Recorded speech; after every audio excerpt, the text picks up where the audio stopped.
네, 신발 다음으로도 얘기 나눠볼 품목은 언제나 나오나 기다리셨던 시청자분들이 많으실 겁니다. 바로 명품인데요. 명품은 그냥 사도 비싼 가격인데 리셀까지 하면은 가격이 굉장히 많이 올라갈 것 같습니다.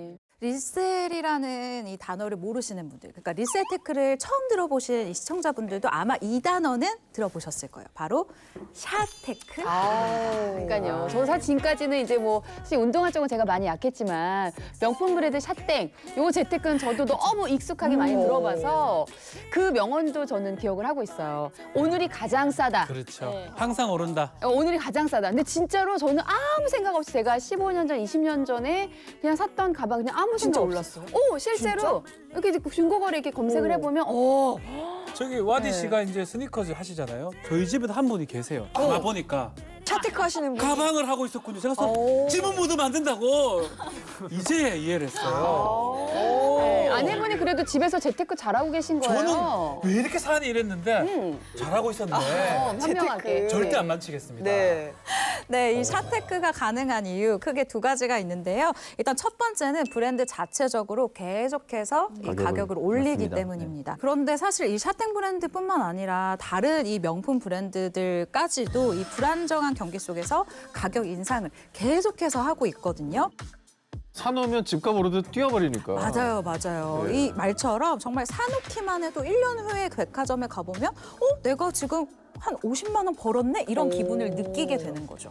중고 땡땡 플랫폼에서도 거래가 굉장히 많이 된다고 들었는데 네네. 요즘은 이렇게 비싼 이 샷땡을 20대도 굉장히 많이 이용한다고 들었어요. 네, 전체적으로 하여튼 명품 거래는 계속 늘어나고 있고요. 저희 플랫폼에서도 거래가 되게 많이 늘어나고 있는데 뭐 저희가 작년 기준으로 해서 그 순위에 들어있는 명품 브랜드들 몇 개 소개해드리면 3위가 지사 브랜드였고요. 그리고 5위가 M, 그다음에 20위권에 뭐 C 브랜드도 있었는데 제가 말씀드리고 싶은 거는 5위나 20위에 올라 있는 거 그리고 새로 올라오는 이런 명품 브랜드들은 1, 20대 MZ 세대들이 좋아하는 어쩐지 새로운 우리가 명품 모르더라. 브랜드들이 많이 나오고 있습니다. 그래서 그런 브랜드들은 온라인상에서 더 활발하게 거래가 되면서 실제 금액도 올라가고 어떤 명성도 더 쌓아가고 이런 부분들이 계속 늘어나고 있습니다. 근데 이런 명품 브랜드 중에서도 이 대표 상품들은 제품을 구하는 것 자체가 엄청 어렵다고 하더라고요. 맞아요. 이 샤테크 성공 요인 두 번째가 바로 이 부분인데요. 매장에 내가 가도 이 제품이 없는 거예요.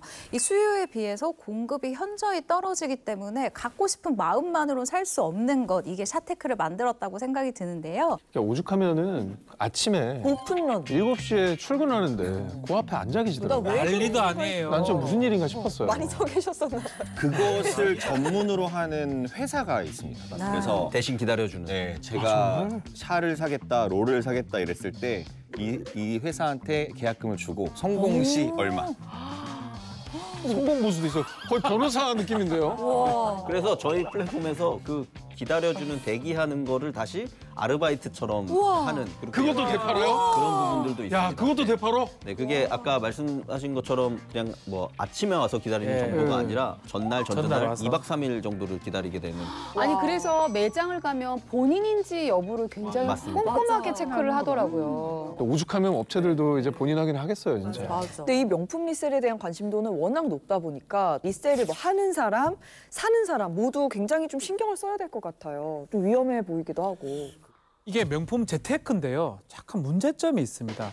한국에서 이제 구매를 했다면 큰 문제가 없는데 해외 직구하는 경우도 사실 있거든요. 해외에서 직접 구매했을 때 이 원래 해외에서 들어온 거는 관세가 적용이 돼야 되는데 우리 관세법상으로는 이것을 리셀을 못하도록 돼 있습니다. 혹시나 해외 직구한 거를 상습적으로 자꾸 구매를 해가지고 판다면 관세법 위반이 될 수가 있고요. 실제로 상습적으로 해서 입건된 사례도 있습니다. 주의를 해야 됩니다. 워낙 고가의 물건이고 그것을 개인끼리 사고 파는 거다 보니 정말 확인하고 또 확인하는 게 중요할 것 같습니다. 맞습니다. 근데 얘기를 듣다 보니까 리셀 품목에 또 뭐가 있는지 궁금해지는데 실제로 올해 플랫폼에는 또 어떤 게 많이 올라와 있나요?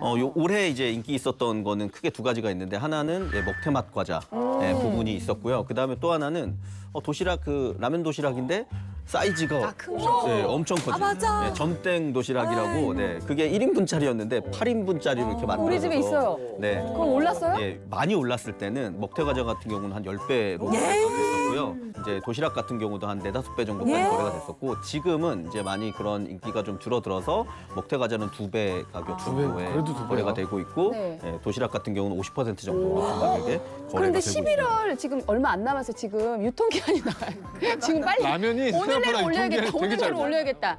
근데 한때 그 유행했던 전 감자칩도 여러분 아, 기억나실 네. 거예요. 기억나요. 네. 그게 한참 유행할 때는 먹고 남은 가루까지 판다는 글이 올라와가지고 논란이 되고 막 그랬었어요. 저도 그거 봤거든요. 네. 간자칩 냄새에 판다 이렇게. 요래가 이거 다 먹고 빈 봉지를 어머나. 이렇게 판다고 했는데 와 요게 엄청 화제가 됐었어요. 와. 법에 사실 그게 있습니다. 우리 식품위생법 시행규칙 같은 데 보면 개봉하면서 팔 수 없도록 돼 있습니다. 아. 개봉을 하면 바로 오염될 수 있고 변질될 가능성이 있기 그러네. 때문에 만약 이렇게 팔게 되면 과태료 처분이 될 수가 있거든요. 근데 사실은 잘 모르기 때문에 하는데 실제로는 불법일 가능성이 매우 높죠. 네. 그런데 여기서 문제가 되는 게 있는데요. 바로 티켓입니다. 정말 생각해보면 왜 우리는 옛날에 야구장, 리셀이라고 안 하고 암표라고 그랬잖아요. 맞아요. 네. 야구장, 뭐 축구장 그 전으로 거슬러 올라가면 사실 극장도 영화도, 예전에는 네, 있었거든요. 어떻게 보면은 정말 오래된 네. 역사가 있는 것 같네요. 그럴 수밖에 없는 게 사고 싶은 사람들이 일단 굉장히 많고 리셀 상승률이 어마어마합니다. 이 인기 가수의 콘서트 티켓 한 장 같은 경우에는요. 웃돈을요. 최소 제가 봤을 때 거의 수십만 원부터 붓고 이제 시작을 하거든요.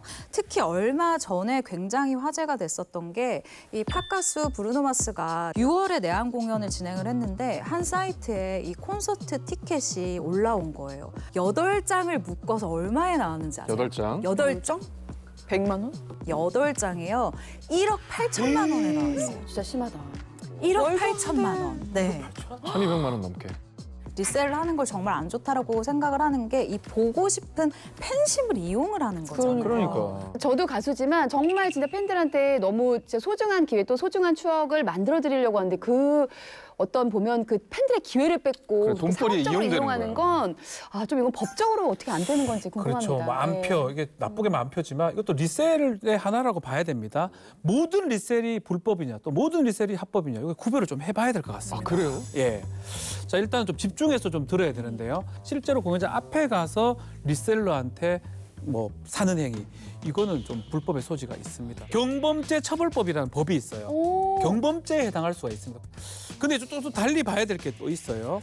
이게 온라인에서 구매를 했을 때는 좀 달리 봐야 될 것 같습니다. 온라인에서 티켓을 리셀러를 통해서 다시 샀을 때 이거는 사실은 불법은 아닙니다. 그럼 제도가 좀 미비한 점이 법 규정이 지금 있네요. 없어요. 법 규정이 없는데 그러니까 만나서 파는 사람은 불법이지만 예. 온라인에서 거래는 이거는 불법이 아니다. 이 공연법에 보면 티켓이라든지 이게 부정 판매를 방지하기 위해서 노력해야 된다 이런 얘기는 있는데 그렇게 잘못했을 때 처벌하는 규정은 아직 없어요. 법이 없구나. 그래서 애매합니다. 안표는 다 불법인 줄 알았는데 좀 충격이긴 합니다. 아, 이 정도로 그냥 끝내버린다는 게 특히 요즘에는 많은 아티스트들이 공연 공지를 올릴 때 안표 거래를 금지한다고 명시를 하고 실제로 그런 표가 발견된 경우에 취소를 하는 경우도 많이 그래서 있잖아요. 실제로 거래를 네. 했다는 사실을 알면 그 티켓을 취소해 버리더라고요. 맞아요, 그러니까요. 맞아요. 실제로 요즘 진짜 이 구하기 힘들었었던 표 중에 하나가 가수 김동률 씨 표였어요. 임영웅 BTS급으로 구하기 힘들었다라는 평이 있었는데 김동률 씨 콘서트의 경우에는 불법 거래에 대한 신고 접수 받습니다. 신고된 거래건은 접수 절차 진행 후에 별도 통지 없이 일괄 취소될 예정입니다라는 아예 공지를 올렸어요. 그러니까 오. 거래하지 말라는 얘기죠. 그리고 실제로 불법 거래가 확인된 티켓을 취소를 해서 더욱 이 화제를 모으기도 했었거든요. 근데 사실 뿐만 아니라 뭐 G.O.D라던가 아이유라던가 뭐 다비치라던가 많은 아티스트들이 진짜로 내 공연을 보기 위해서 이 클릭을 해주신 팬분들을 만나고 싶어하기 때문에 이런 안표상은 정말 없어져야 될 것 같습니다. 또 그리고 이제 우리가 매크로라고 좀 들어보셨어요. 네네. 딱 해놓으면 막 다다다닥 이렇게 티켓을 구입할 수 있는 매크로는 사용하게 되면 큰일 날 수가 있습니다. 매크로를 통해서 이 티켓을 다수를 많이 확보를 할 수 있는데 이거는 단순한 경범죄 처벌법이 아니에요. 잘못하게 되면 업무방해죄가 성립할 수 있습니다. 실형을 받은 사례도 많고요. 단순한 업무방해가 아닌 다른 범죄가 될 수 있게 이 공연법 등이 좀 바뀌었고요. 1년의 징역 또는 1,000만 원의 벌금에 처해질 수가 있습니다.